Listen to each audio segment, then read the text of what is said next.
Hello, I'm Penny Thornton and I'm talking astrology. On this particular video, I'm going to be talking about the Ides of November.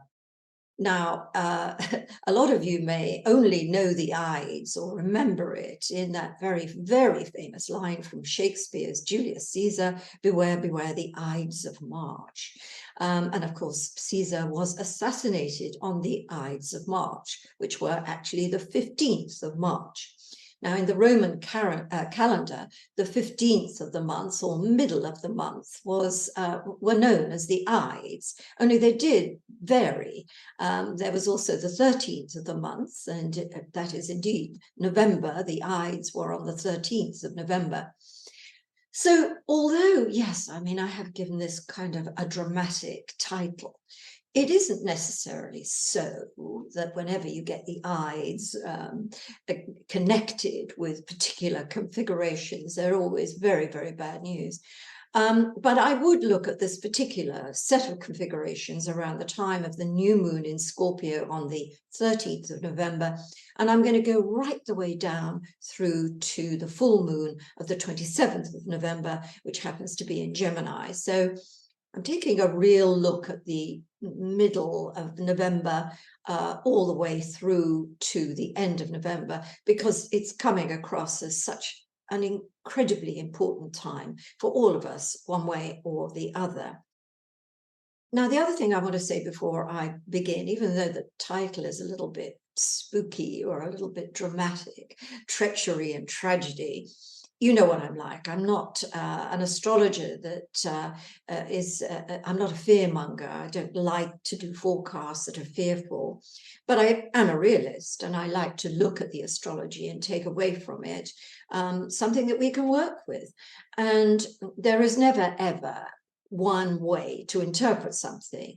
Everything in astrology has a tier of meaning. So we have this big pool of symbolism and experience and history to dip into for our understanding of what various configurations may mean. That's what I've been doing for a few years now. And as I said, I'm a realist, not a fearmonger. We need to approach it in that kind of way. Now, I am going to be looking at all signs of the zodiac in both the context of this very powerful new moon and also the full moon towards the end of the month. And we'll look at that in the second half of this particular video. So what do I want to say? I'm going to lose my place in a minute. But yes, one of the things that I do want to sort of talk about before we get there, aside from the idea that the Ides of March simply mean it's the middle of the month, according to the Roman calendar, is also that, you know, when we look at the new moon each month and when we look at the full moon each month, and we look at them for kind of different qualities and effects, and we think of new beginnings at new moon, and we look at endings and closure at the full moon. And so it's a beautiful rhythm of life, the astrological or the lunar rhythm of life.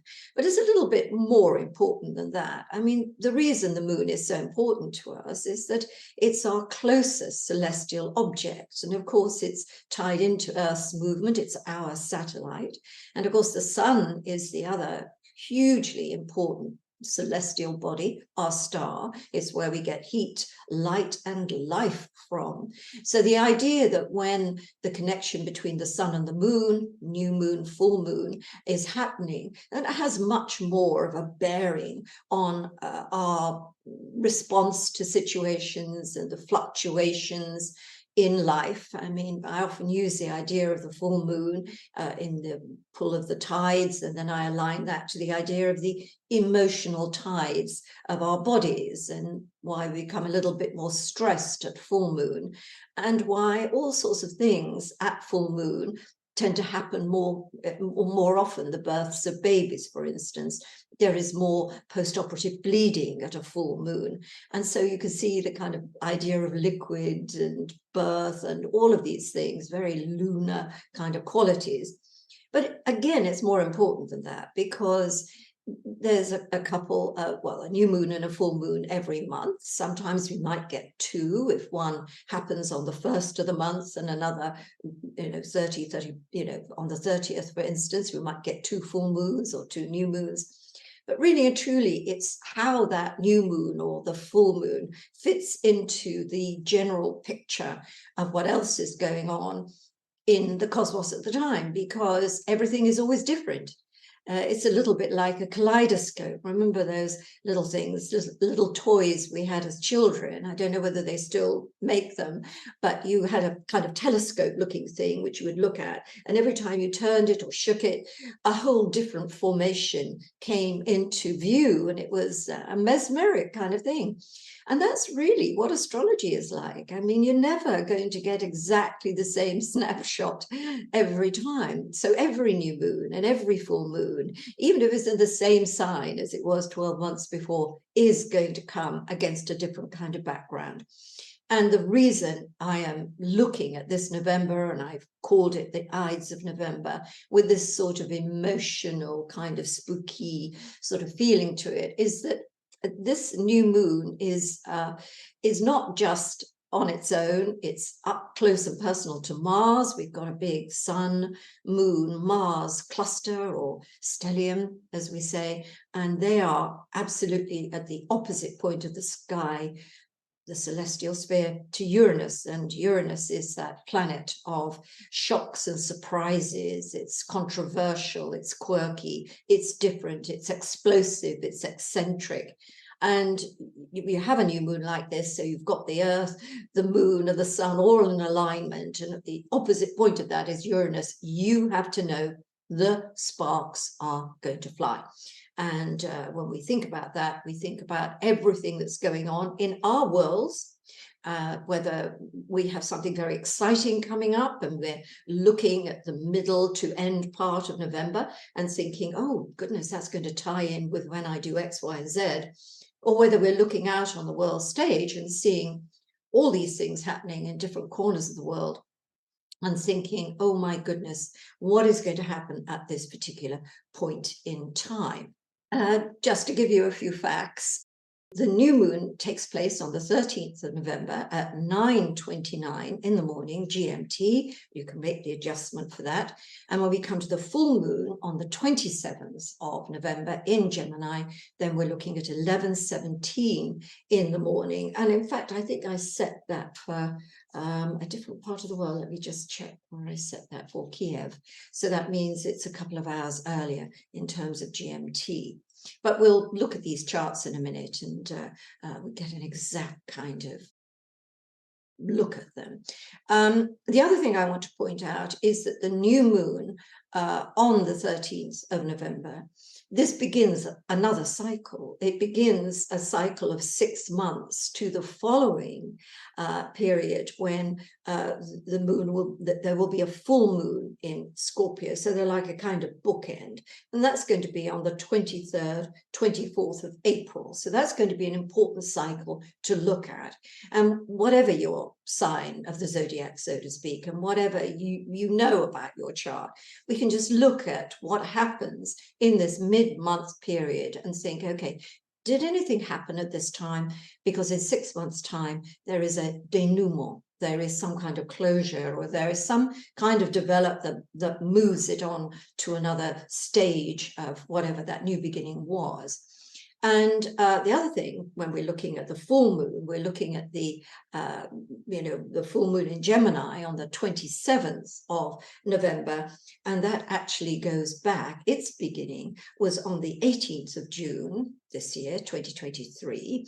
And so if you think about the things that were happening around that time, what were you doing? What happened? Is there now some kind of closure, ending, a kind of resonance with that period, something new, some development, something that puts it in a little box and enables you to make some kind of assessment about it? So we just look at these broad kind of cycles, and they definitely have an effect on our lives, and certainly how we can pace ourselves and look at the nature of endings and beginnings. It's a really beautiful way of doing it.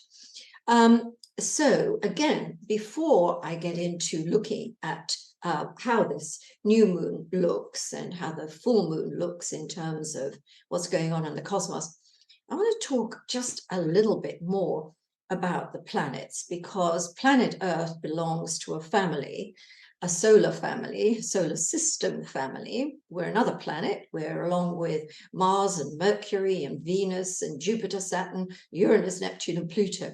So we're all part of this family. Our central source, if you like, a source of everything, is the sun, is our star, and we are all related. There is no such thing as one of us moving in isolation. Everything else is resonating one with the other, which is why we can look at astrology and look at where the planets are and think, oh my goodness, we are a moving picture. We are a movie. We are a narrative. What's going on with our shapings, our angular relationships, the patterns in the sky, however you want to look at it. They are the narrative of our journeys through life, and of course the narrative of humanity as well. But they're also archetypes, so that every planet, and we'll include the sun and the moon here, just in inverted commas, so to speak, because they have themes and they're symbolic of so many things, but they're also all part of life. And coming back to Shakespeare and the Ides of March again, the idea that he wrote such great stories and they're still so relevant today. And why they're relevant today? Because people really haven't changed. Human beings haven't changed. We're still the same creatures, if you like. We all have the same kind of complexes and the situations that happen to us, whether we're falling in love, falling out of love, having terrible things happen, having wonderful things happen. This is life. This is human life. And the cosmos, or the solar system, astrology, is very clever because it gives all these kind of planets, the archetypes that are fundamentally part of life. And I'm going to be talking about Mars and the sun, specifically the moon and Uranus in a minute. And when we think about Mars, back in the day, back in medieval time, perhaps going way back into the time of the Sumerians and the ancient Babylonians, Mars and Saturn were considered evil. These were the planets you really got very worried about when they had a relationship with each other or wherever they were.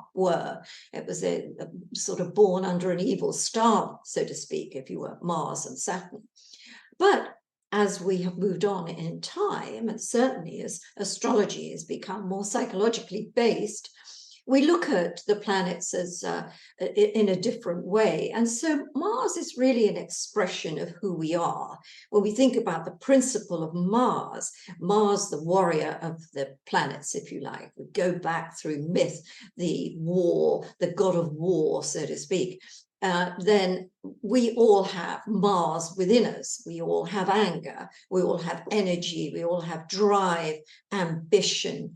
We want to pursue things. We are sexually motivated. So the Mars principle is within us all. We all have it. And therefore, when we start to look at it in the context of what's going on in the in the astrology at the moment, remember we're taking this archetype, which is why there are so many levels of meaning to it, and we know it.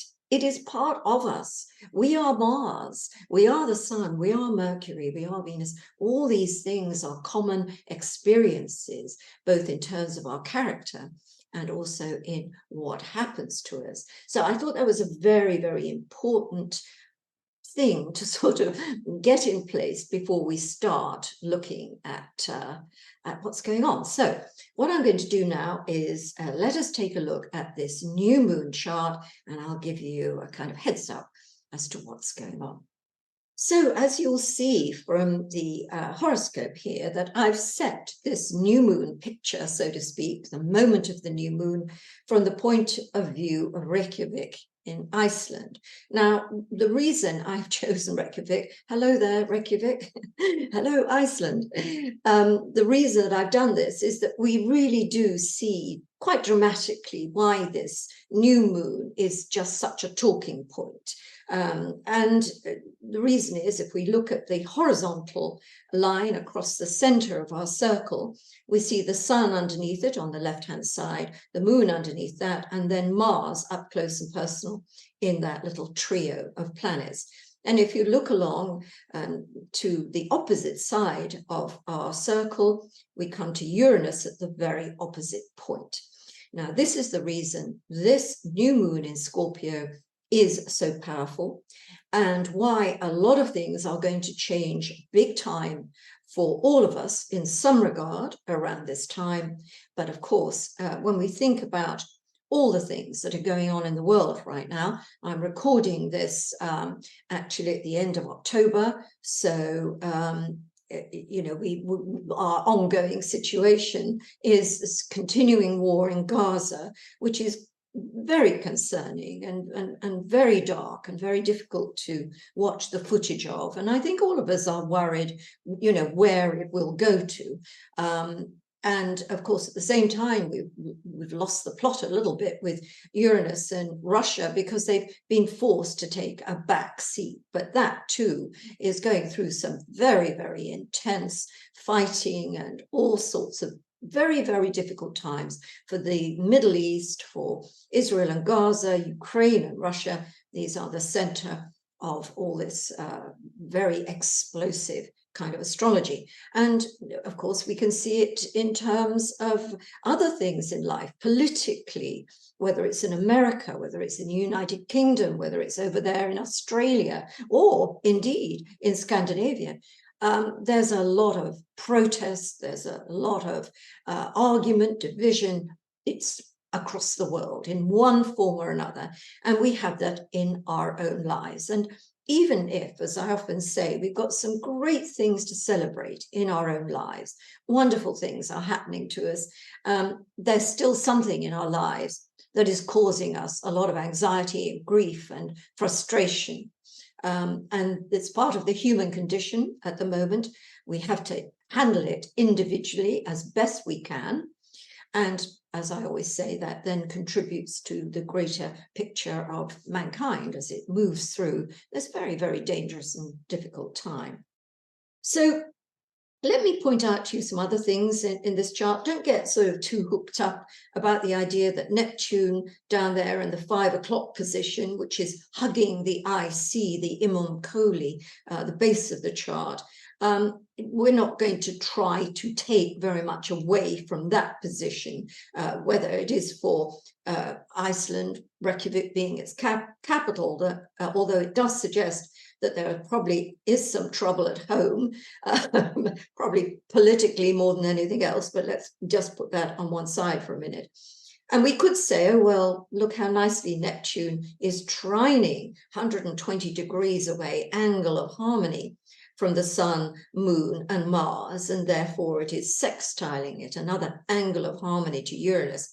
But as I never tire of saying, don't get seduced by the idea that just because there's an angle of harmony, it's still the same planets facing each other and dealing with each other. And if you've got this kind of dynamic, and that's a nice word, arrangement, it doesn't matter whether they're in trine or whether they're in sextile or quintile.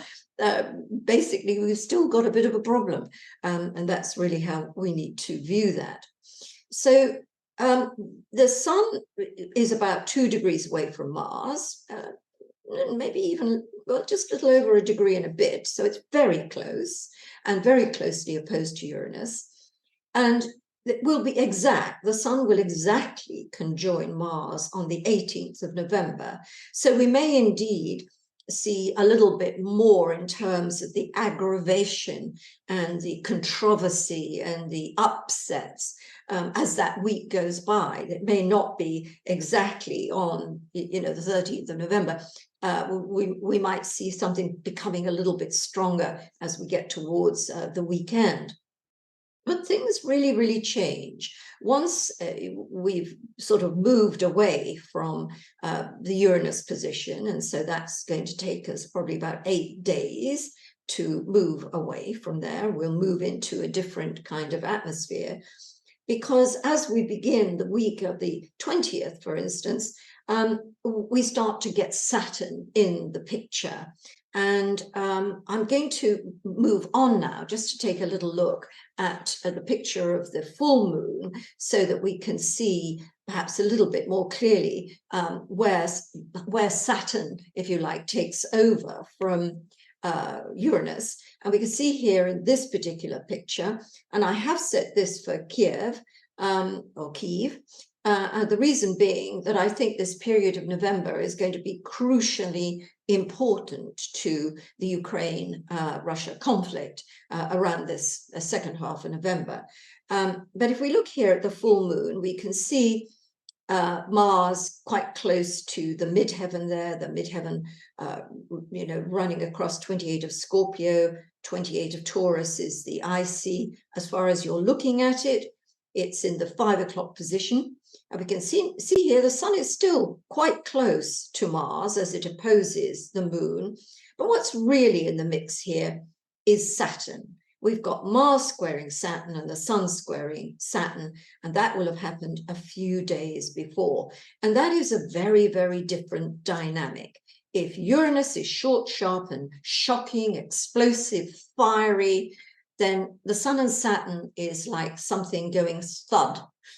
Saturn and its leaden boots causes things to really be very real and to be very heavy, and to sometimes we can look at that and think of it that something is being settled, something is being constellated, crystallized. We love that word for Saturn, but at the same time nobody's jumping up and down for joy. So this full moon brings the curtain down on something. It's the end of something, and it's a very heavy weight. We sort of feel as though every event that's going on around that time of the full moon in Gemini is difficult to swallow because it's sad, it's heavy, it's ultimate. There's not a lot of moving and shifting to be done about it. It is what it is. But if we stick with that idea of closure and completion, it's a good thing because something is done. But at the same time, nobody is going to be particularly cheerful about it. Now, I have a little proviso here. If you're listening to me and you've decided to get married on the 27th of November or in the early part of December the 3rd, 4th, 5th, whatever, please don't despair and cancel your wedding. It is what it is. And one of the things that we look to for Saturn, let's take the idea of a marriage, for instance, full moon, bringing the curtain down. A full moon is about unity as well as disunity. They're both ends of the spectrum. Full moons unite as well as they separate. It's a polarity, and that's what you get with polarities. So the idea that Saturn intersects that particular polarity, and so we get this idea of it's firm, it's done, it's absolute. I mean, if you are getting married around that time, well, then what more do you want? It's a done deal. Okay, so don't cancel things just because I'm pointing out it's quite difficult. That's just a general picture that none of us, and certainly myself, and I often do talk about this, whether it's in my little hellos or other places where I write about things, that I feel Saturn. I sense, this gloom descending. And the only way I can deal with it myself is to sort of say, okay, what is it that I don't want to do? There's something here that I'm loathed to do, and I don't like it. I don't want to look at it. I don't want to deal with it. But it is in the dealing of it that we move through it. We accomplish what Saturn represents to us, which is, you've got to do something because this is what you're meant to do. It's rules, it's regulations, it's karma, it's the time, it's timing, it's making things real. So, by working with Saturn instead of trying to move him out of the picture. And in fact, this sort of brings me back again to the idea of what these planetary pictures are all about and what's happening in the heavens at this time, the ides of November, so to speak, is that we need to embrace these energies. The idea of Mars being the old, in more ancient astrology terms, the kind of devil like Saturn, is part of us. We have the devil within us, if you like. We are we have Mars, we have ambition, we have desire, we have all of this.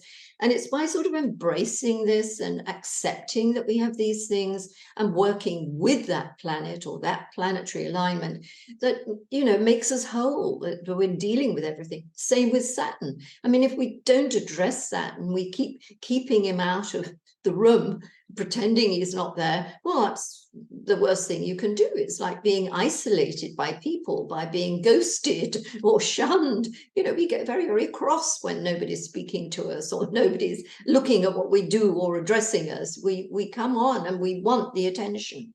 And so embracing and taking these influences and seeing how we can put them against the story of what's going on with our lives at the moment is the way to deal with all of this. So I want to come back here again to the new moon in Scorpio. So let's have a look at the picture that we've got here and see just how powerful that Uranian picture is. Let's look at the good side of Uranus. Uranus, of course, discovered 1781. Up until that point, we just thought, you know, Saturn was the end of everything. There was nothing beyond that.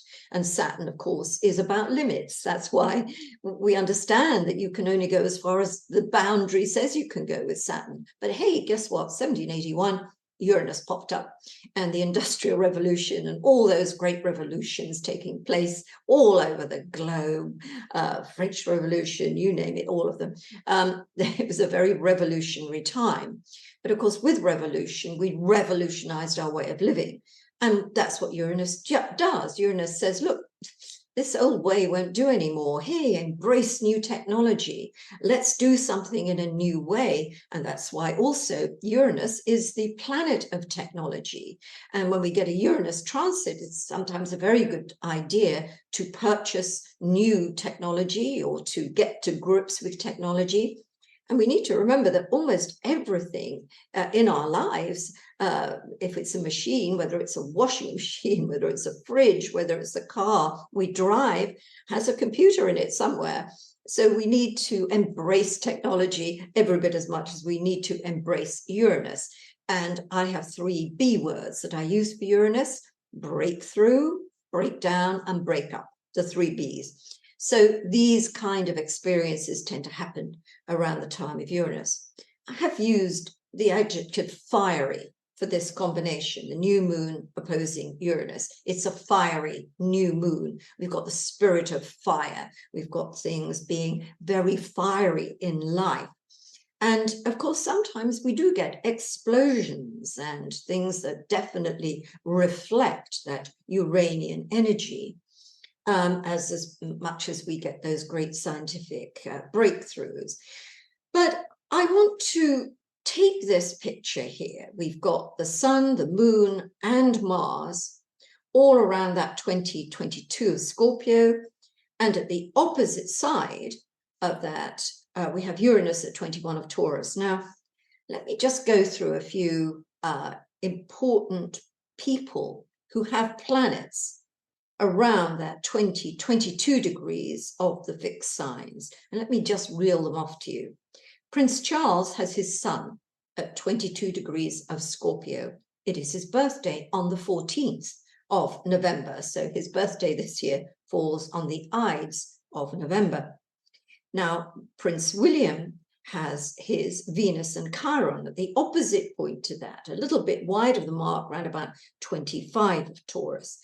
But Harry's moon, Prince Harry's moon, is 21 of Taurus. So we can see Uranus bang on his own natal moon. And right now, the sun, moon, and Mars at 2022 of Scorpio is opposing his natal moon. Meghan's Chiron is 22 degrees of Taurus. In other words, her Chiron links to Prince Harry's moon. And what does that tell us? It tells us, oh my goodness, this can be a bit of a pain sometimes, but it's a great healing journey for us both.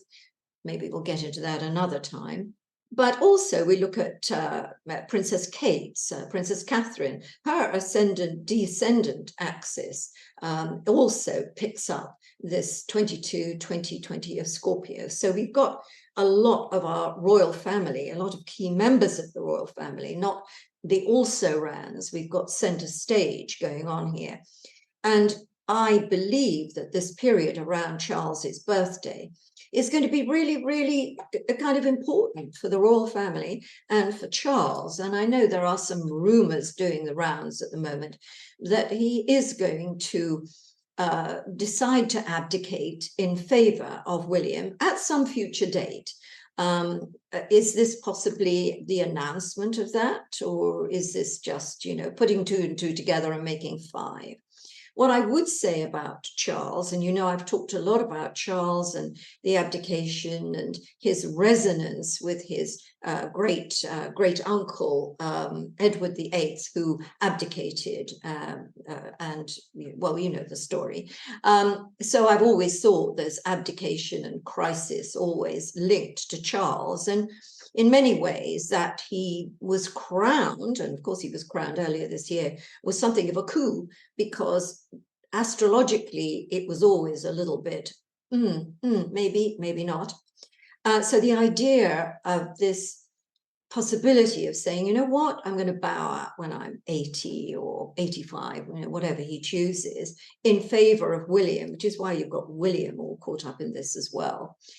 Or maybe we hear nothing about this at this particular time, but in royal circles, this now becomes something that everybody is working towards. And what better time than to make a big announcement to your nearest and dearest would be on your 75th birthday. So I think this is one of the possibilities we might be playing around with. There's another one, and you know, I don't always have time to sort of keep my eyes and ears on what's going on YouTube and in, you know, social media circles. I haven't got the time. But one thing that has sort of made its way through to me is this idea that World War III is imminent. And one of the other things, there are a lot of people looking at Nostradamus and thinking about this particular quatrain of his, which talks about celestial fire on the royal edifice. And people have interpreted that as some kind of explosion on Buckingham Palace or something. I don't know. I can't even find the quatrain that it refers to, but I have done a lot of work with Nostradamus and his quatrains, and they are open to interpretation. It's very, very difficult to say, oh, this is definitely 2023, this is this person, this, that event. Very difficult. So I would put that outside the box for a minute, but it's just interesting. A lot of resonances happen. I also want to move away from the royal family just for a minute and look at other people for whom this new moon at 20 Scorpio and Mars at 22 and Uranus at 21 is really significant. In fact, we're looking at Ukraine's chart. That particular configuration is squaring Ukraine's natal moon. It's actually conjoined to Russia's Venus-Pluto conjunction. It's also squaring Putin's Pluto and his midheaven. And so we have everybody in the mix here. We have a lot of key characters dead center and being affected by this new moon. New beginnings coming out in a surprising way, in an unusual, even in an explosive way. These are the things we're taking away from our astrology at this point. But not only Russia and Ukraine and Putin, but we also have Israel's sun at 23 degrees of Taurus. So that whole configuration is right on Israel's natal sun. And we've also got Biden's Mercury at 21 of Scorpio. So there's bouncing off on all these world leaders, and they're right in the mix at the moment with the conflicts that we have, the biggest conflicts of all in the Middle East, and then in Ukraine and Russia. And so there's something very, very definitely going to happen around this point of time that's going to change the trajectory. We can say that at the very, very least. And I suppose what I also wanted to do was look at this idea of resonance. It's a word I use a lot and I love. we think about astrology and we think about the planets and moving around and the gravitational waves taking, not messages exactly, but everything is, ricocheting and resonating with these gravitational waves. The idea of a resonance is that sometimes things happen in the world and they may be wrong or they may not happen at that particular time that we expect something to happen, but they're resonating with an idea or they're resonating with a possibility. And I thought this is very interesting around the time of the solar eclipse, the lunar eclipse that happened on the 28th of October, which was at 5 degrees Scorpio Taurus. That fell on Putin's ascendant-descendant axis. And, in view of all the other things going on, I thought that was quite interesting that the Kremlin had to deny a rumor that had gone around that actually Putin had died of a heart attack. And that had somehow gone the rounds and they felt they had to deny it. And of course, Putin was hale and hearty and in fact busy sort of signing off on the nuclear arms treaty at the time. So yes, he was, but somehow there was that resonance with the eclipse as it happened. And maybe we're looking at life imitating art as opposed to art imitating life.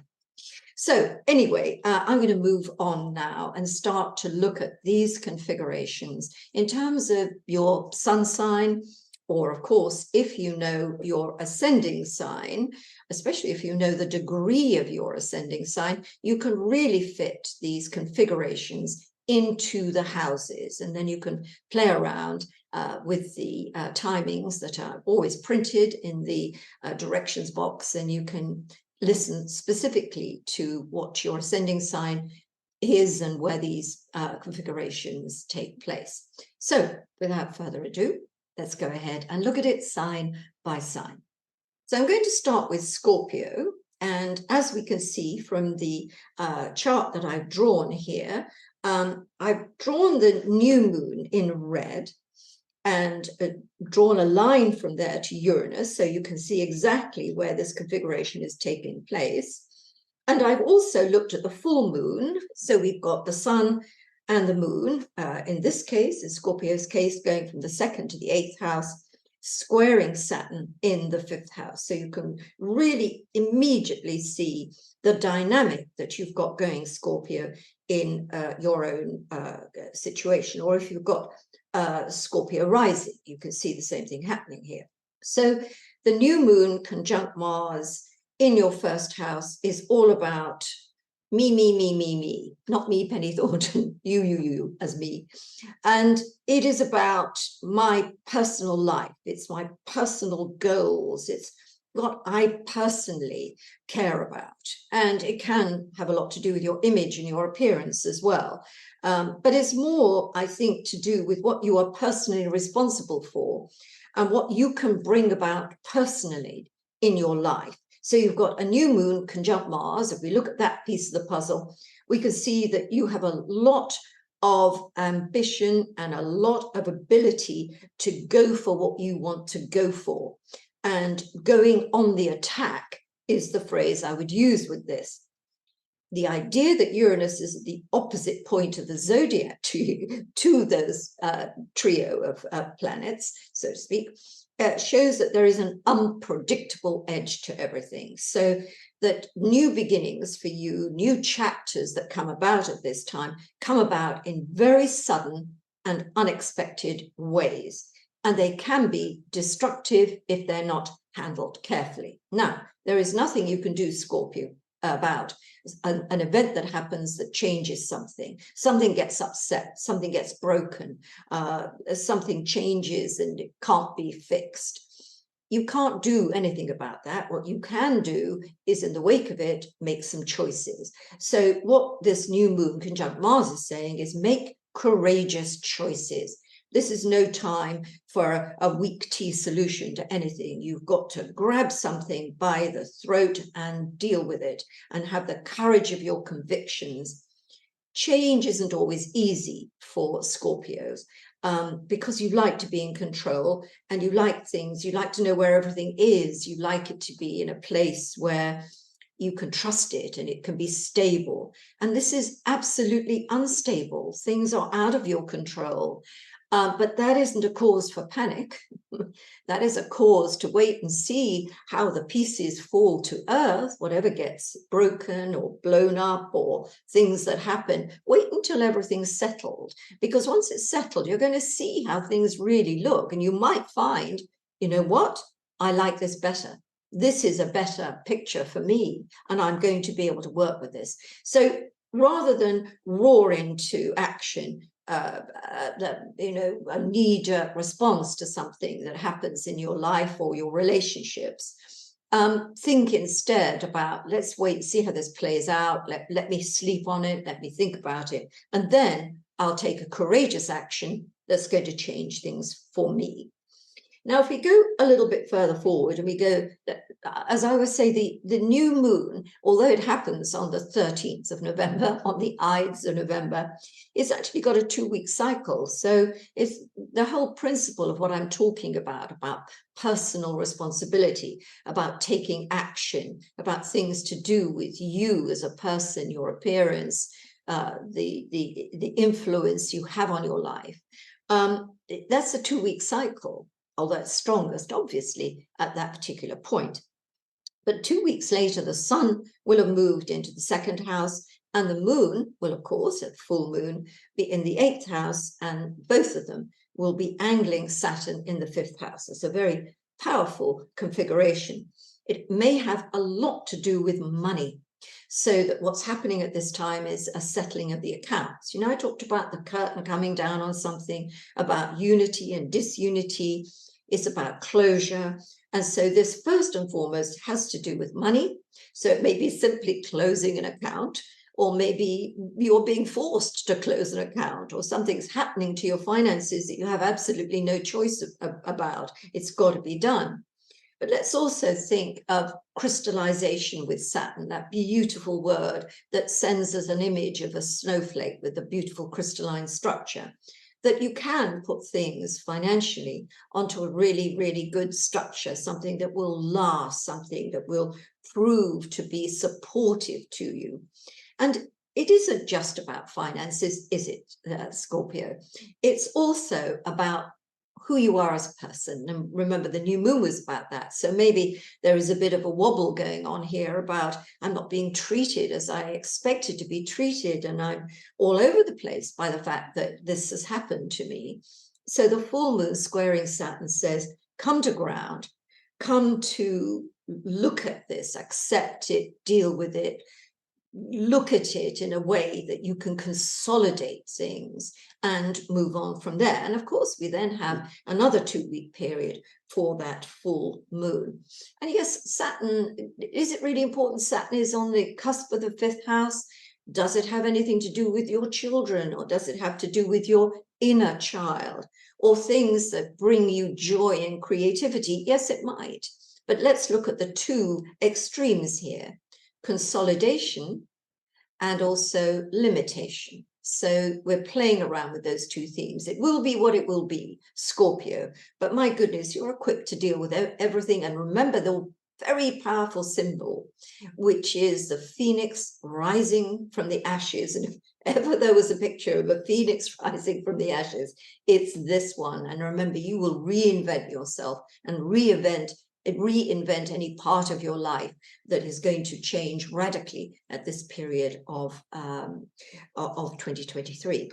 So if we come now to Sagittarius, we can see this sort of played out differently, because being the preceding sign, we've got the new moon in red there in the 12th house, up close and personal with Mars, opposing Uranus.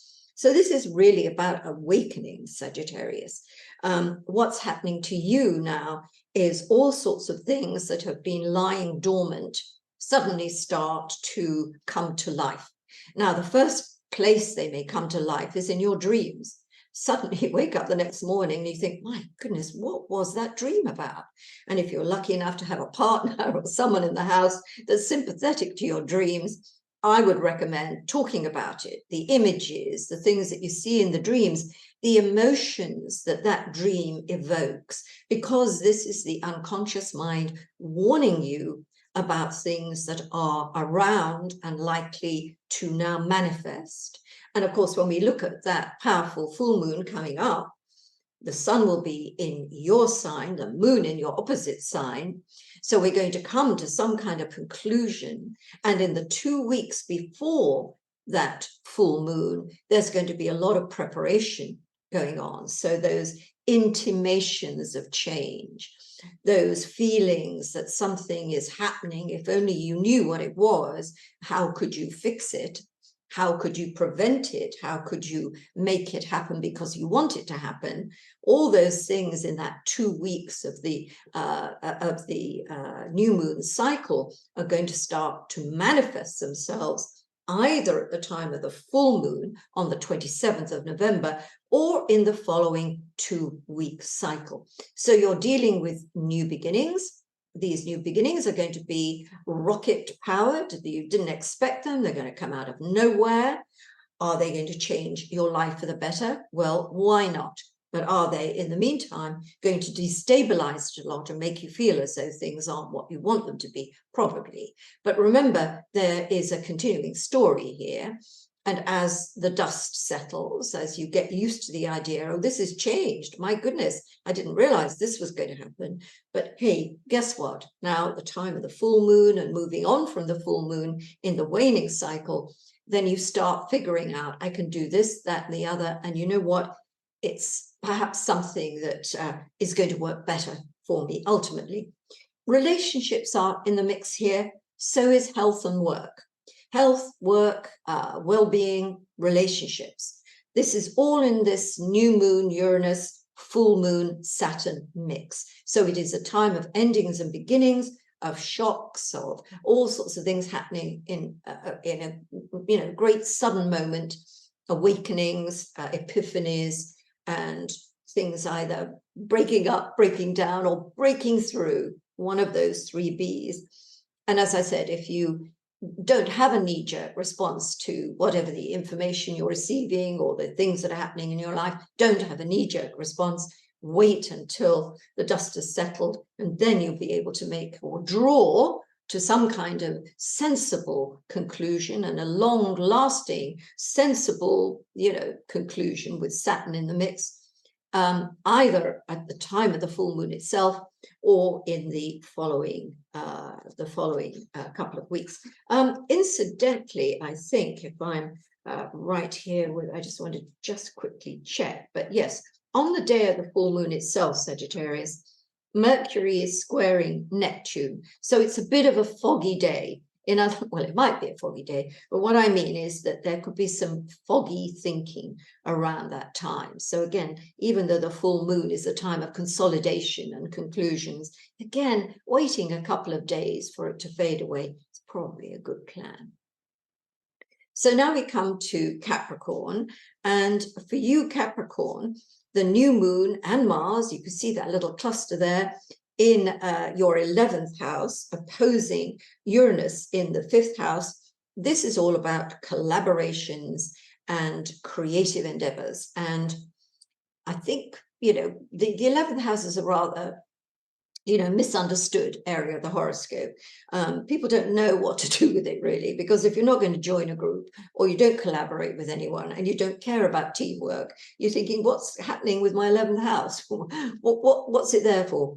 But really and truly, the 11th house as the following house to the 10th house, which is all about what I'm doing in life, what I do to earn money, what is my role in life and my job and my ultimate kind of ambitions and aims and life aspirations. That's going on the 10th. When it comes to the 11th, it's all about, well, what's this all about? All right, so I've got a great job, but it's not giving me any satisfaction. All right, I've got this nice house and, everything's ticking over pretty well, but am I happy? Am I fulfilled? No, I'm not. And so the 11th house really shows us where we can be fulfilled in life. And often that does have a rather altruistic aura to it. So it is about, you know, how can I do things in a humanitarian way for other people, and charity work and volunteer work and living in harmony with the earth itself. So things to do with the ecology, with sustainable living, things that are good and beneficial in an altruistic way. So this new moon might indicate a whole new regime for you, maybe even a new job. When you get that kind of feeling, you know what, I'm done with this. I want something different. I want to be something in this world that reflects really, really who I am. So there may be a sort of job element here, something changing. Remember, the full moon is definitely in the area of work and well-being. And so that does suggest an ending. Uranus, all right, and the new moon is in the 5th, 11th, but still, they're related, these two lunations, the new moon and the full moon. So out of an ending comes a new beginning, if you like, in an unexpected way. So I would throw in a job at that point, and I would also throw in a relationship as well, especially a relationship that's quite new, a sort of love affair, as opposed to a marriage or a business partnership. I'd be looking at things to do with an affair of the heart or something a little bit more not fixed. And so this new moon Uranus is going to either bring a very unexpected love into your life, or it's going to cause perhaps a bit of an upset in a romance or some kind of love affair. What you do about it is something to do with that following full moon, coming to a conclusion and maybe deciding this isn't right for you, or maybe the other person thought it wasn't right for them. So you have to, you know, accept that and move on from it.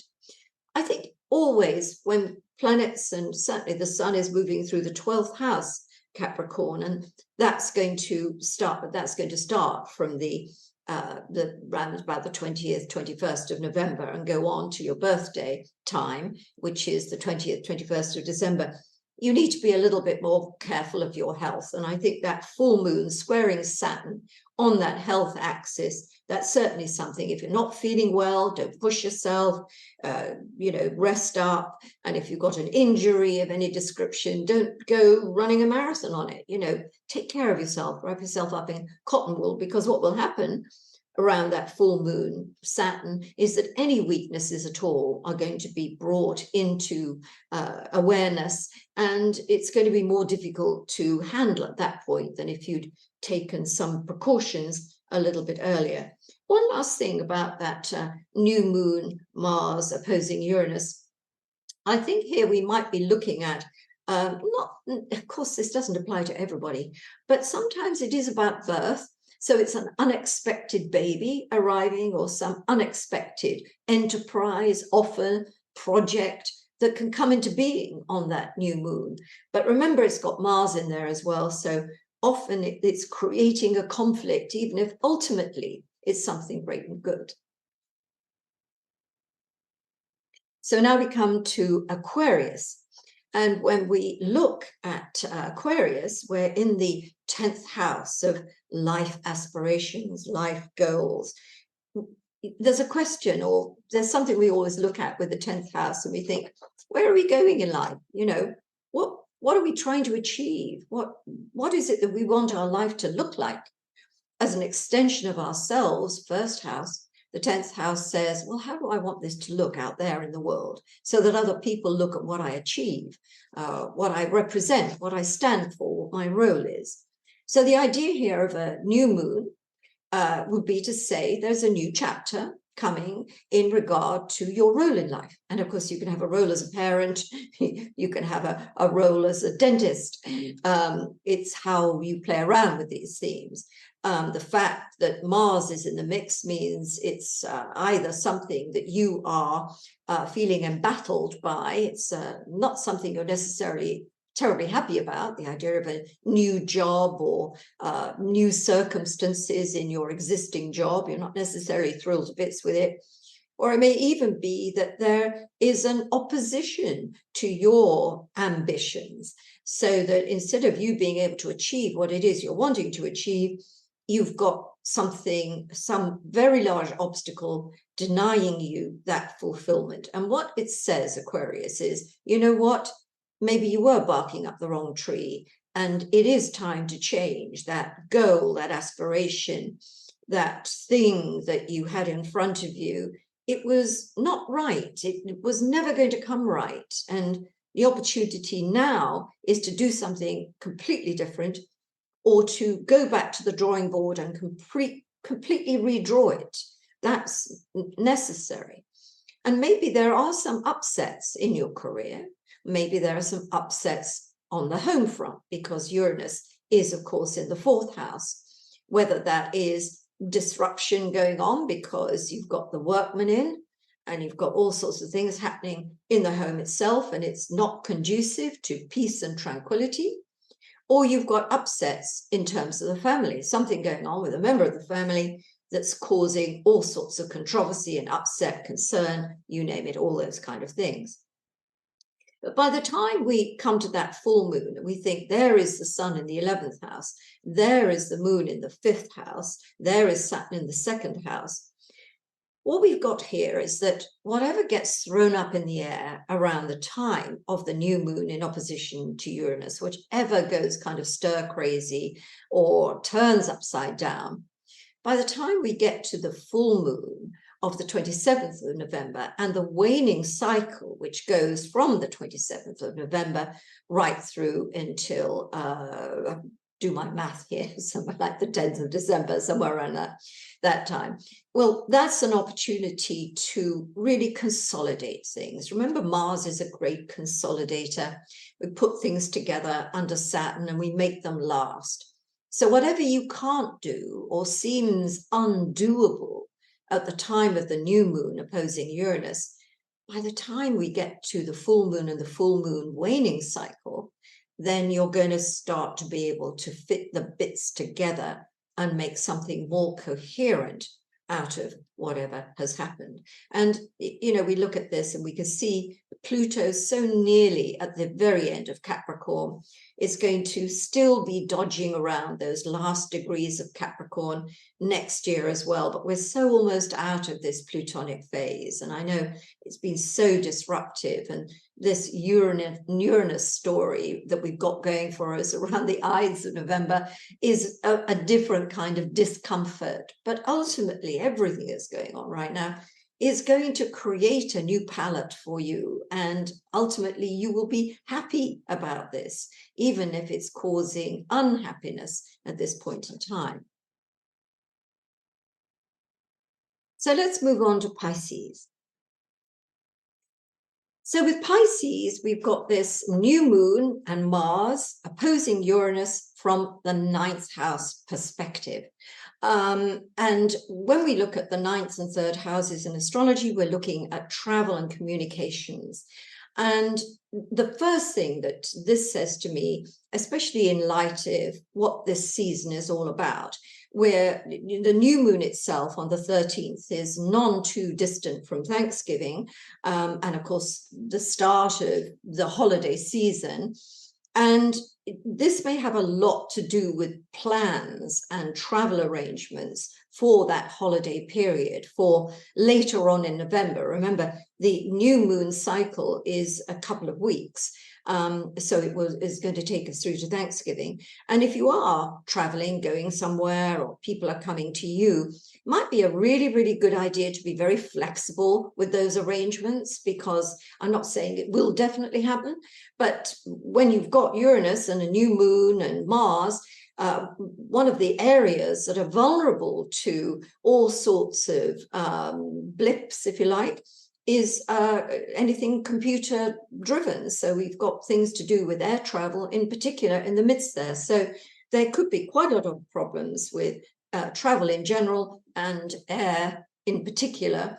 So it's good to have insurance policies, backups, when you're going to travel, make sure something is cancelled or delayed. You've got stuff for the kids to, play, eat. So travel with preparation in mind, just in case. Doesn't mean it's absolutely going to be a problem for you, but looking at this new moon Uranus theme, then far better to play on the safe side and go prepared. This is also going to cover things to do with conversations and legalities. So if you've got anything of a legal nature, then this too is going to be full of surprises in this waxing period from the 13th.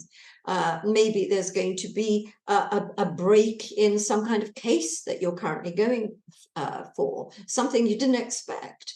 On the other hand, if you're working towards a contract being signed or being exchanged, there could be clauses and little problems attached to that which need to be addressed before that can be completed. And also, I think generally, while Uranus is a wonderful planet to open our minds and to open up new territory, especially on a 3rd, 9th axis, it can be very controversial. Arguments do tend to break out and we do get the wrong end of the stick.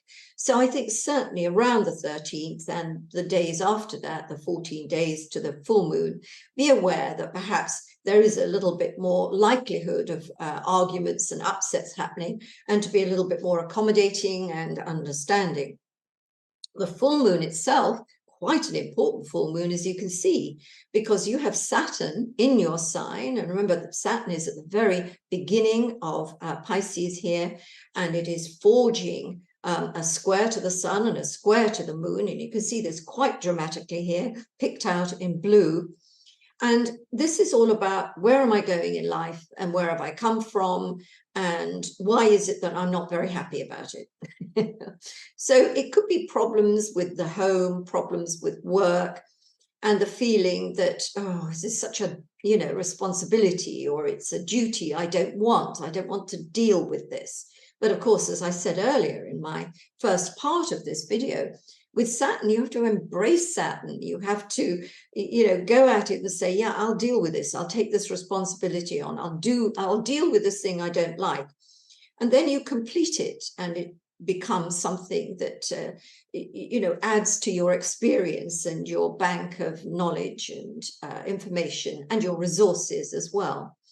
So this is a bit of a crisis time, I think, Pisces, in many ways. If you look at the new moon opposing Uranus, the full moon squaring Saturn, it's about where do I go from here and how best do I achieve what I need to achieve to stabilize my life and to get it into the shape I want it to do.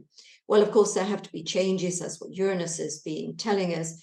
And it may take time. That's the other thing to remember, Pisces, with Saturn in your sign. Things are going to take more time than they usually do. But there's a value to things taking time. Even if you may be frustrated, things will come together at the right time, in their own time. With that degree of patience and preparedness to work at something, you're going to come through with something fabulous out of all of this. Okay, Pisces. So now I'm going to move on to Aries, and we'll have a look at where things are for you, Aries. Now, at this time of year, and of course, this is the same if you've got Aries rising. Remember what I said at the beginning of this part of my video. The new moon for you is in the 8th house, and that house is about death and rebirth. It's about the death of something and what comes out of that in the sense of being reborn. Now, obviously, we're not talking about real death and real life. We're talking about, well, it's a metaphor for something, ending. And out of that ending, out of the ashes of that ending, comes something very new. It's reinvention. And this may have something to do with a relationship. So maybe it's a working relationship, or maybe it's a financial relationship. Maybe this has a lot to do with money that either you're investing, or monies that you have in a bank account, or wrapped up in property, or money that you share with a partner, joint financial resources. And there's something new here with Uranus in the mix. It means, hey, this isn't what I expected. Now, It could be something good. You could win the lottery. You could have an amazing financial breakthrough. Or they could be a breakthrough in discussions that have some kind of financial or material aspect to them. Let's not think in terms of doom and gloom necessarily, that everything, is going to change in not a good way. It can change in a great and good way. But the reason I'm here talking to you, Aries, is to say if things don't happen in a good way, and they happen in a way that pulls the rug out from underneath you, and you think, what happened here? I promise you, there's life after destabilization. You will stabilize. And that's what I think this beautiful combination of the new moon with Uranus and the full moon with Saturn, it's like saying after breakup, after breakdown, after breakthrough, there is consolidation and crystallization. Beautiful words. I love them so much. So the full moon for you is on the 9th, 3rd axis. So we're talking about travel. We're talking about communication. We're talking about things that are also in your 10-year planner. This is where I want to be in 10 years' time. This is where I want to be in 5 years' time. I have this vision, this desire. This is how my life is going to look. And this full moon is an optimum time for things to happen that show you whether that 10-year plan is workable or not. If it's not workable, this is the time to make it workable or to go back to the drawing board and reconfigure. Because it is important that we look out on our life. And I mean, being an Aries myself, I'm always someone who wants to do things now. I'm not interested in waiting. Let's get this show on the road. But actually, in experience, it comes to us all, age and experience, I've discovered how much better it is to have a plan, especially a long-term plan. And then you can see at different stages of the way, how is that plan going? Am I going to be able to realize this because I've got the financing? I've got, everything I need to support my long-term endeavor. So I think these two events together, the Ides of March that we're looking at, the new moon, that 2-week waxing cycle, the full moon, 27th of November, the waning cycle, they're a pair here. And they're saying, all right, so you get a few shocks and destabilizations. Things didn't quite work out as you want, or something's happened that's really thrown a whole new scenario into being. What happens then with that full moon is that, what? I can work with this, and this is how I'm going to consolidate it and put it together. I think things of a legal nature are important here. And what you might want to do is get things legally in place on that full moon. It's a time of conclusions and verdicts and all those kind of things. And of course, not every Aries is going to have a court case happening at the time. But if you do, then this looks like a verdict and something that you have to, that's immutable, a ring pass not. You can't get beyond that verdict. That is what it is. But there are all sorts of verdicts that you could have in different circumstances. And it's that understanding, this is what it is, and this is what I work with now. Okay, Aries. So let's move to Taurus now and see where things are configured in Taurus land. So here we can see the new moon, the sun and moon in red in the 7th house of relationships, and they are opposing planet Uranus in your own sign. You had Uranus in your sign really for 5 years. And so if you're, had a birthday in April and right through to about the 13th of May, you'll already have had the Uranus effect. You'll know that something has happened that's changed the map. Whether or not you are delighted with what's changed the map or whether you are somewhat fazed by it is going to vary from Taurian to Taurian. But now we have a play on this in the sense of a new moon and Mars opposing Uranus, particularly strong for those of you born in mid-May. You have that mid-May birthday. then it's all change at this time. And change comes in like a tornado. Wow, wham. And you know what tornadoes do? They change the landscape. Technically, we're in the area of relationships. So this is the most likely part, whether you fall madly, stunningly, irrevocably in love with someone, literally, eyes across a crowded room, and you don't even think about it as you would normally do. You just go for it. Actually, being a kind of passionate person myself, I'd always say go for it. You may never get that opportunity again. But at the same time, when we do follow our passions, then we tend to upset people and things get upset. That's why we have breakups, breakthroughs, and breakdowns whenever we look at Uranus. So this is a time when, in a way, you need to embrace change, and you need to go with things that are very different and offering you a very different prospect. Because if we just keep doing things because they're safe, they're secure, same old, certainly we're not going to grow as people, but also we might not even have what we're meant to have in terms of our destiny, if you like, or what our life plan was about. We're not making it on time.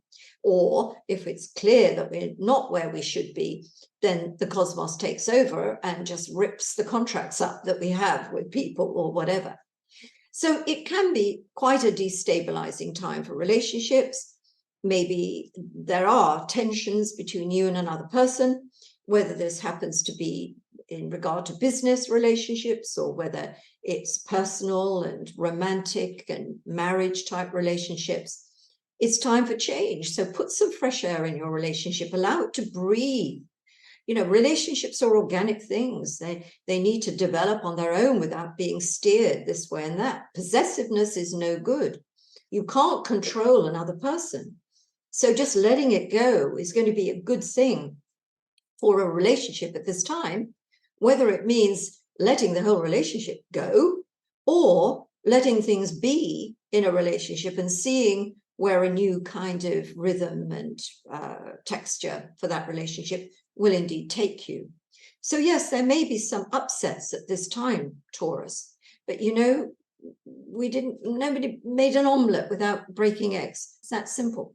So let's now look at the full moon. We've got the sun in the 8th house, the moon in the 2nd house, squaring Saturn, that nice fixed T-square. Actually, it's a mutable T-square, but it's in the fixed houses. This is probably to do with money, first and foremost. So is it that you have to sign off on something now? Yeah, maybe you're lucky enough to have reached the end of your mortgage. It's done and dusted. You've paid for your home. How wonderful would that be? What a celebration. But does it also mean that you've overstretched yourself? And now what are you looking at? You're looking at something that has to be done to consolidate your finances because they're, you know, like out of kilter. They're out of balance. We can also look at relationships in this context as well. Is there too much giving by you and not enough giving by someone else? So you've got a whole thing about your value as a person, your value as a partner. And if you're not being valued, are you tempted to think, I don't need this relationship anymore? And of course, we've already had the new moon opposition Uranus, which has said, you know, relationships not made of the right stuff probably won't survive this particular planetary set of configurations. So it is about coming to a decision about a relationship, whether it is a financial relationship and a financial situation, or whether it's about romance and love. That's where we're at here. But remember, Saturn is consolidation. So you say, that's it. That's what we're going to do. We're going to make it stick. This decision we're making, the hard decision we're making, is a realistic decision. And if you remember a little earlier on, I was talking about the idea of marriage, that if you're getting married under these aspects, you might think, oh, this is terrible. I better cancel the whole thing. Well, no, this is descriptive of the union that you're going towards. It reflects who you are as a couple. And of course, with Saturn, we've got endurability in there. Durability, things last. So let's now come to Gemini. So for you, Gemini, we've got the new moon in the 6th house, and it's opposing Uranus in the 12th house.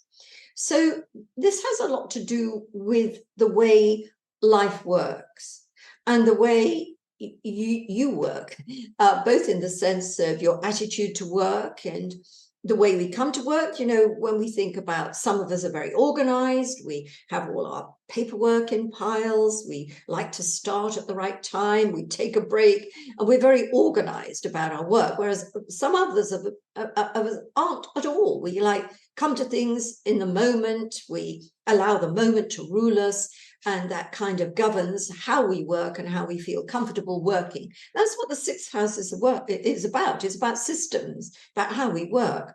So it would say that there is a change in a working pattern here. Now, that can be anything from your decision to do something very different, or having circumstances foisted upon you that means, you can't do this anymore. This is not the way your workplace works. This is not the way your working system works. It's got to change. It could be the end of a job even, or the change of circumstances in an existing position, but there will be different people, different strategies. It's all going to be a little bit different. This is also your health system. So the time that the sun is going through the 6th house, which of course meant end of October through to the 23rd, around about that time of November, is a time to really look after your health. So it's a time to get all your MOTs, your health checks, get your blood tests, get to sort out things that are perennial problems, you know, get them sorted.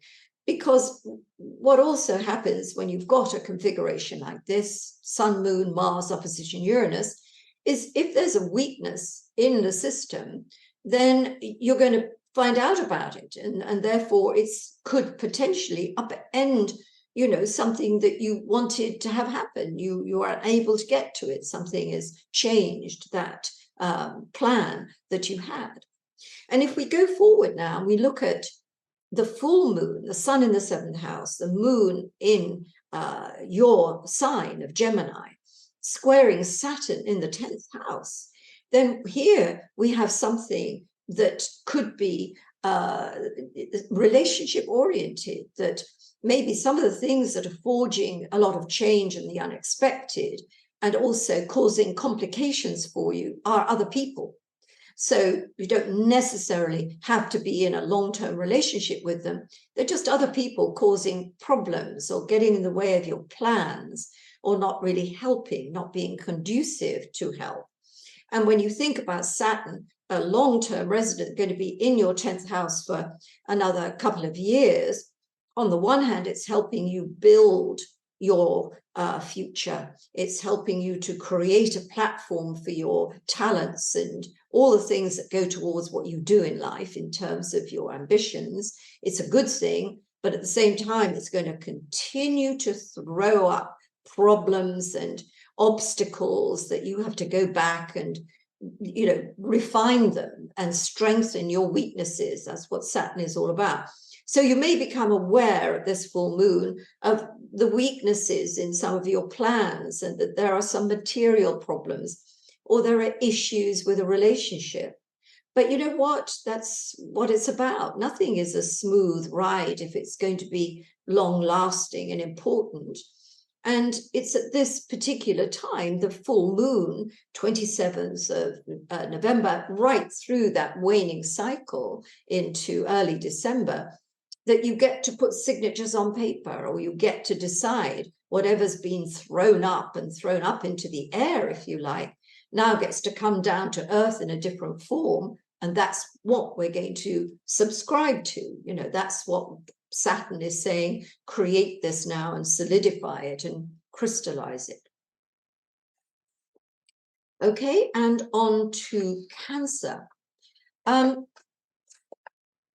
Scorpio, of course, is a fellow water sign for you. And we tend to think, well, when events are happening in a sign that's compatible with our sign, they're much sort of easier to deal with. We find benefits more easily from them, and we can adapt more easily to whatever it is that's happening at this time.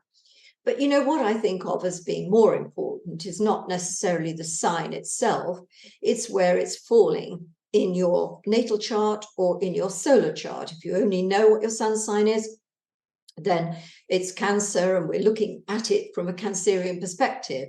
But if you have Cancer rising, then this new moon conjunct Mars opposition Uranus is happening on the 5th, 11th axis. So it's the axis of creativity and collaboration. It's about gestation periods coming to an end and a delivery thereafter. So, of course, we often think about gestation periods in connection with babies, don't we? We think about 9 months of gestation. At the end of that 9 months, we get a little bundle. And with Uranus involved, if that's already applying to you, the chances are the birth's going to happen very unexpectedly, quite suddenly, and there's going to be something unusual about the circumstances in which that baby is going to be born. But of course, not every Cancerian is in the delivery room or heading anywhere near the delivery room. But you may have projects that you are or have been working on putting together, even if that's a kind of social project, some kind of social event. And of course, we are heading towards Thanksgiving on the 13th of November. So this might apply to all the preparations that have gone to create a Thanksgiving special time, family, friends, travel, all those things that go to make Thanksgiving Thanksgiving. And what we find here is that there are going to be some changes, some things you hadn't expected, maybe some unexpected guests or some unexpected developments to do with travel, let's say, or to do with the weather, or to do with technology. Remember, Uranus is the planet of technology. So especially around this new moon period, there could be all sorts of things going on with your technology. Maybe it's time to invest in technology. That would be a good thing to do. But if you're heavily reliant on machines and things that do everything in your house, your home, or your workplace, this is a time when technology may really not be working terribly well. And in the bigger, wider world, we might find problems with anything run by computers and things to do with trains and planes and all of that kind of thing might be particularly kind of volatile. So maybe that's something to keep in mind around the new moon, and to make your plans flexible, to be prepared to be flexible in certain situations, not exactly, tightly on everything. Let it loose a little so that it'll be easier to manage. Now, the other thing that I think of here is that we're looking at creativity and collaborations, but we're also looking at love affairs.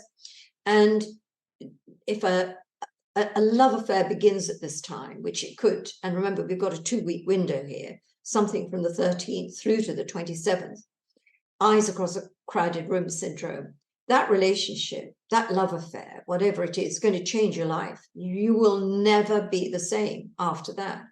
And in fact, even if you've got an ongoing love affair, this could change the nature of that love affair. And I'm going to leave you to play with that, because however it changes will be different from Cancerian to Cancerian. It's not an identikit picture. But what you want to do is to be open to change, open to allowing things to evolve without too much of a tight grip on them. If we come now to the full moon, we've got the sun in the 6th house, the moon in the 12th house, Saturn in the 9th house. So this has a lot to do with things, systems, we might say. So that that's both your own health system. It's about how you structure your daily life. It's about where you see yourself going and the systems by which you go places. And it's about spiritual things as well. So we see this could be a bit of a crisis in some way about what am I doing? Why am I doing it? Where is it taking me? Okay, then we've got all those 3 areas of our horoscope involved. What am I doing? Where is it taking me? And why? What is the purpose, a spiritual purpose behind this. So events will give you or cause you to question that kind of thing. And I like to think really of Saturn's interplay with this full moon as being crystallization. So things give you that, okay, now I get it. I've got it. This is what needs to be done. This is what I need to do. And so it's giving you that sense of coming down to earth, even with things that are quite difficult to put in those little earth type boxes. It may also, again, have to do with travel. It may have to do with health as well. And I would certainly think in this second half, or the tail end, certainly in November, you need to not stress yourself out too much, Cancer. You know, pay attention to your health. Go and have your checkups, your dental health. And the other thing that I look at here has got to do with legal things as well. And sometimes you can't get beyond the letter of the law. It's about accepting a verdict. It's about accepting the results. It's about signing off on something, dealing with a contract of some description, and recognizing that that can't be changed. So accept it. And that's going to be in there as well, Cancer. So there are lots of good things about this whole combination of Saturn, Uranus, new moon, full moon to you. And I think if you can come at this period with my words ringing in your ears, you're going to make some very, very sensible decisions, and you're going to come out of it feeling as though it's been a period, maybe a little bit rocky, but you've got a lot out of it in the end. So here we come to Leo, or if you've got Leo rising, Sun Leo, Leo rising, and we see now this new moon in red at the base of your horoscope, the 4th house, home, family, the base in life. And so this suggests if we just look to that new moon, we might say, oh, something new going on in the home. You're going to have a new sofa. You're going to paint the walls. Or is it a new home? Or is it somebody new in the home? We can play around with this idea of the new moon, but here we have Mars attached to it. We have Uranus attached to it. So this is not expected. This is something you hadn't seen coming. It could be wonderful, or it could be very inconvenient. Good word. But you can adapt to it once you've absorbed it and figured things out. All change is good. One of my sons always says that to me, or a Sagittarian, all change is good. And sometimes it's irritating, isn't it, when someone says that, because you think, well, I didn't want this to change. It was perfectly all right as it was. But only as we get further forward do we realize, you know what, if that hadn't happened, if I hadn't made that change then, or something hadn't got in the way of what we were going to do, I would never be here. And so we have to think about that. And of course, if we're going to grow, we're going to have to change. And everything about this period of 2023 is all about growth and change. And the more we adapt to it and the more we accept it, the better. Whatever we do, it might even be a good idea to embrace this particular configuration and say, you know what, I've lived with this grey wall for long enough. I'm going to paint it purple with stars on. Dare to do something different. Change your outlook, change what you're looking at on the home front, and see how that resonates with new things coming into your life and the acceptance of new things, even if you don't want them. And yes, with Uranus in the 10th house, there could be changes in your profession or with your career. There could be changes within the company you work for, or changes in the way you work, or if you're an entrepreneur, there are all sorts of new opportunities, new partnerships, all sorts of things that could come out of all of this. But the whole point is, things can't stay the same. They've got to change. And whether the cosmos changes it for you by producing an event, or you get behind it and say, no, I'm going to do something completely different. That's what it amounts to, changing your trajectory and therefore changing, your life in a way, where you're headed. Now, the full moon is different. This is, on the 5th, 11th axis. So you're coming to the end of a gestation period here. Something is done and dusted, and, well, it's either done and dusted, it's happened, it's finished, it's over, or it's going to give birth to something. So maybe if you're listening to me and you're thinking, oh, well, I'm expecting a baby in December, that's what this full moon is all about. And Saturn is in the mix, so it may mean maybe this little baby takes quite a long time to come into the world. So you'll be there sort of delivering, but over a period of time, shall we put it that way? But let's just use that as a metaphor and think about other things that you're trying to bring into being. They're going to be a little labored. Things aren't going to happen quickly. Whatever's happened before in the preceding 2 weeks may have been shocking and changed everything. But as you try to now put things together, it's going to take time. Saturn is always about time. It's about time and karma, things coming together in time, the past playing into the present. So in a way, there's a lot of closure and completion going on, particularly to do with creative projects, and also to do with things that are of the heart. And so that can be an affair of the heart as well. So I think for some Leos, this is about putting an affair of the heart onto a long-term footing, giving an affair of the heart some Saturnian limits and rules and laws and regulations, which is a nice prospect if you're ready to do that. But sometimes Saturn squaring a full moon like this on this axis of your horoscope is the realization that there is no further a love affair or some kind of collaboration can go. It's done its time. And painful as that is, it's the right time to let it go.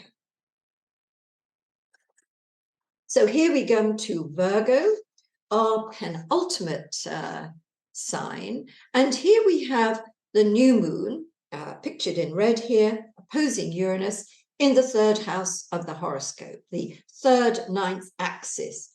And this is the axis of communication and travel.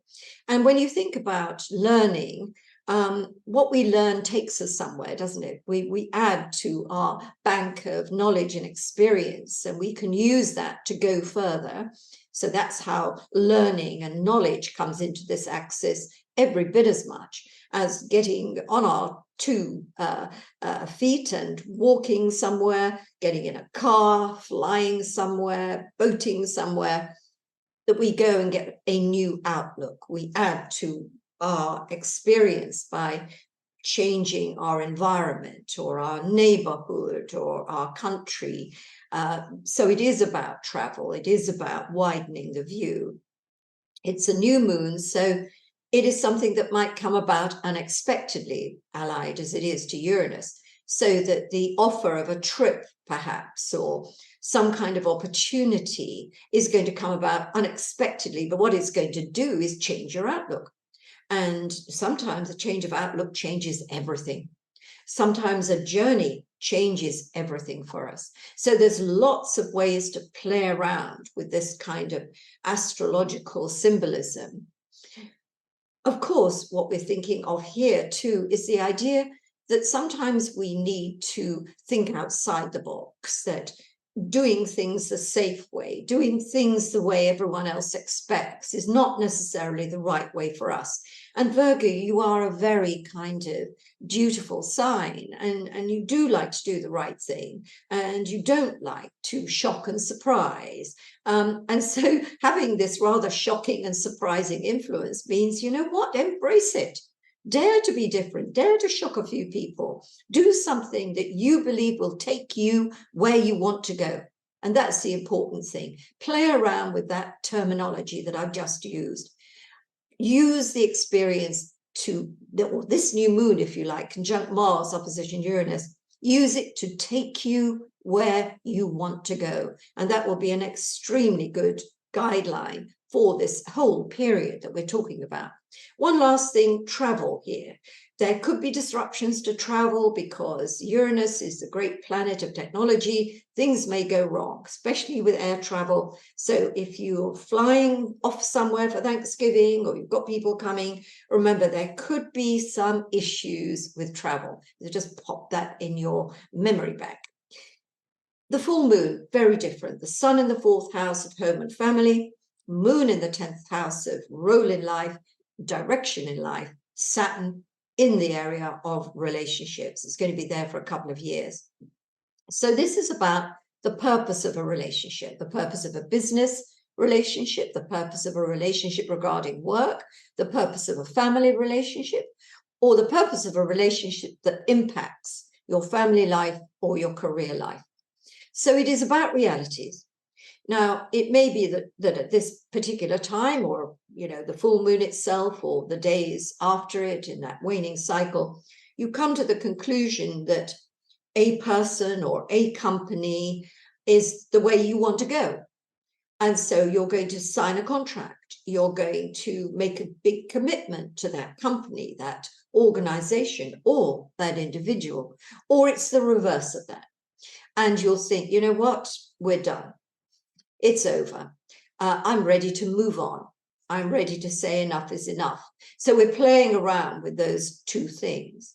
Now, there is a Mercury-Neptune square happening on the day of the full moon, the 27th of November. So you may not be thinking too clearly around that time. So my advice would be, if you're going to end a working partnership, or you're going to end a relationship, or a relationship is ending, or something's happening that's drawing a line under something, remember Mercury square Neptune, and so not everything is as clear as it could be, and it may necessitate at least another week to 14 days before you really know what's what. But Saturn in its best phase really is consolidation and crystallization, so that you could crack a deal at this point. You could sign a contract, you could make a commitment that is going to stand the test of time. You're creating boundaries.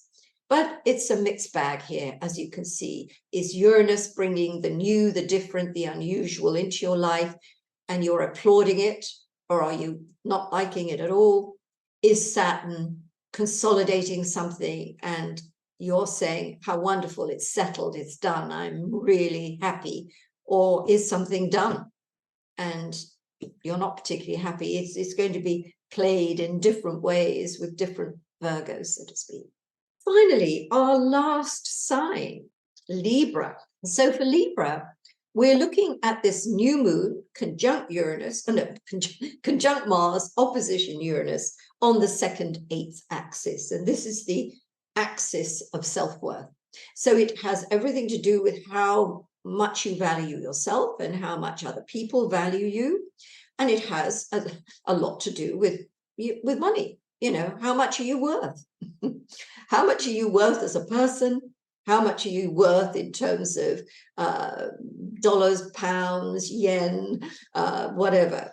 So this could be a bit of a crisis in some ways about money. Maybe just a simple one, the idea that you'd forgotten a payment, or that something happens and you've got to find funds to cover it. You didn't expect it, it's happening. And that's going to throw you into a bit of a spin. That might be the case. So perhaps as you listen to me before this new moon, it might be a good idea to really check on your finances and make sure you've got some room just in case something pops up that you didn't expect, and you've got the wherewithal to deal with it pretty quickly. But it can work the other way around. And instead of something that forces you to, dig into your resources and figure out what you need to do about this surprise, it could be something wonderful. You could win the lottery. You could inherit money that you weren't expecting. A settlement could come about quickly, unexpectedly, making you richer. So don't get really caught into a trap of thinking, oh, this is going to really blow a hole in my finances. It could, in fact, do the reverse. But, it's always better to kind of play on the, the side of caution and think, do I need to check my finances? But the same thing really with your value as a person, especially if you're in a relationship, a business relationship, or a relationship like marriage. Are you being treated well? Is somebody really acknowledging you and loving you and supporting you? Are you receiving as much as you are giving?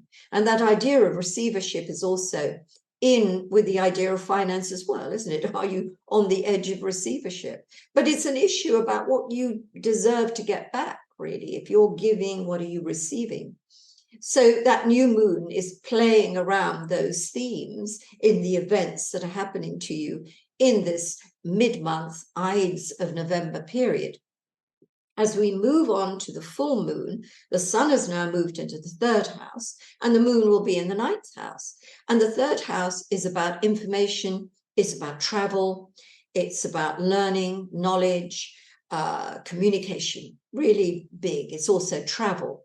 So we're thinking of, it's quite a long period for the sun to move through the third house. It's going to take from the end of November right through until Christmas, really. So there could be a lot of travel going on, or you could be making plans for travel at a future date. So travel is in the mix here. And given that we have Uranus in the mix on the new moon, have plenty of wiggle room in your travel arrangements, because one thing is all sorts of things that are technological are under Uranus's jurisdiction. They're in Uranus's jurisdiction, so things can go wrong with computers and technology. They will go wrong, or it's you getting used to new technology and you perhaps stumbling just a little bit. So put that into your travel arrangements and be sure you've got lots of room to maneuver with your bookings and with your passage generally. Now, the full moon is interesting because, of course, it's angling Saturn. So one of the things that can happen at this time is the signing of a contract. Now, this could be a contract of any description, really. It could be a property, it could be a contract with a company, you're going to work for a company. Whatever it is, there's a sense that a deal is done here. But it's also about the contracts you make with other people, isn't it? You can make a contract with a friend or a contract with a lover, and it doesn't mean that you're drawing paperwork up and signing on paperwork. It's just that the contract you have with that person or that thing requires some kind of serious thinking. Is there a need for adjustment? Is it the right thing for you? Is it the right thing? And again, it comes back to that second house of self-worth, doesn't it? I mean, are you being treated as you deserve? Well, something about this full moon says, well, if I am being treated as I deserve, I'm going to go for it. I'm going to sign up for it long term. If you're not being treated as you deserve, if you're getting less than you deserve, then this is a time you might want to say, you know what, I'm going to rip up this contract. I'm done with this. I also think you need to think a little bit about your long-term future here. We're not talking about next year and the year after. We're talking about 10 years, 5 years down the line. Steps that you are taking or should be taking at this time need to be looked at in reference to what this means for your long-term future. And you need to look at it that way. This can't be a short-term solution. It has to be a long-term principle so that it's got to play in a good way into your long-term ambitions and desires. Because with Saturn locked in here, you may not be able to change things at a later date, or you may find that you didn't do enough of the groundwork to guarantee that you will have this future that you can see 9, 10, whatever, however many years down the line it is. And so to my conclusion, where I wrap things up, and I think this is really very current, because when everything happened earlier in October on the solar eclipse, when Hamas massacred the whole of the Israel situation there, and what ensued from that, the war on Gaza and everything that happened at that time. And it came on top of an already existing conflict that had got us all very concerned going on in Russia and Ukraine. And let's not forget, there are so many wars going on in different parts of the world, and they're just simply not getting the attention. And we don't have enough time to cover all the conflicts all the upsets, the protests, the destruction going on in the world is massive. And if we look at the new moon configuration, Mars, Sun, Moon, Uranus, we could see that everything is very, very volatile, and everything is like a little bit scary for kind of all of us. So this kind of played into my feelings about what I was going to talk about at the end of my video. And there is a lot of talk about the idea of World War III. Are we now seeing the beginnings of that? And in many ways, if we look back at World War I and World War II, then, there were little wars going on all over the place, and eventually it became one big, huge war. And so you can understand where people are coming from. And then you've got people translating Nostradamus quatrains and making it fit the times we live in. And really, I wouldn't advise that. I wouldn't necessarily listen to the interpretations. I mean, if one of them turns out to be correct, that's a bit of a bonus. And most of the time, Nostradamus is very dense, very difficult to interpret. So I would avoid going anywhere. Remember that one I mentioned a little bit earlier, the idea of the celestial fire on a royal residence, which really fits, new moon opposition Uranus. But did he really mean that? Or was it a symbol of the idea of big changes and, setting, well, for instance, in this case, the House of Windsor on fire because of all these changes? It's a metaphor, it's not a reality. But coming back to the idea of people are very nervous and worried about World War III. Well, I would say to you right now that right now, World War III isn't going to happen tomorrow. So worrying as the situation is, there is a lot going on in the sense that everyone is hyper aware of what could happen if something else happened. And there is a movement somehow. You can kind of feel it if you see what's going on behind the diplomatic kind of moves, whether we're talking about the Middle East, wherever we are, that people are holding back. Leaders are urging caution because we all know what could happen if that didn't transpire.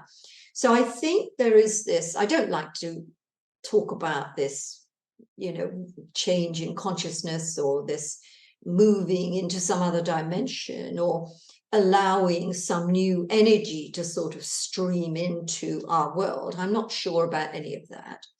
But what I do know is that experience teaches us something. We know if we look at history, what leads to terrible things.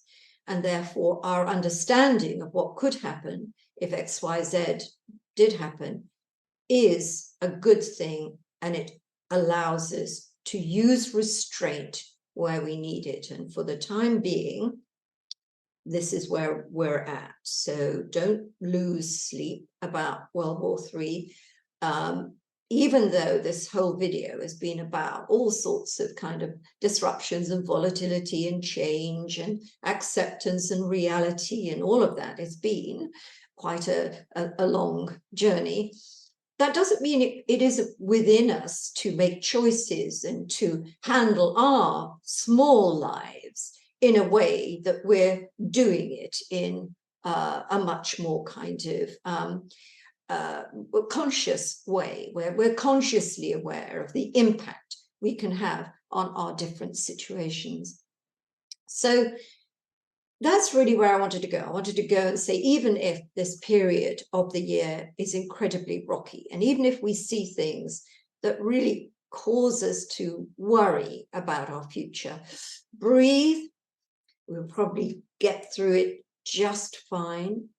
And, fear is the worst thing we can have. Fear stops us from making good decisions and finding the joy in our lives. There are a lot of things we can't do anything about. Yes, we can recycle. We can look after the planet. We can do our bit. We can do our bit for humanity. All of that we must and should do. But we can't necessarily do anything about these huge conflicts out there. But we mustn't fear them, and we mustn't allow fear to be we mustn't be prisoners of our fear. We must let that go. We must live life with joy and positivity and make that work for us. So thank you, everybody. This has been a very, very long journey. I don't know if anyone's still with me, but if you are, please press the subscribe button, because as I always say, we need to make sure the spread of good astrology is achieved. Okay, bye for now. See you next time.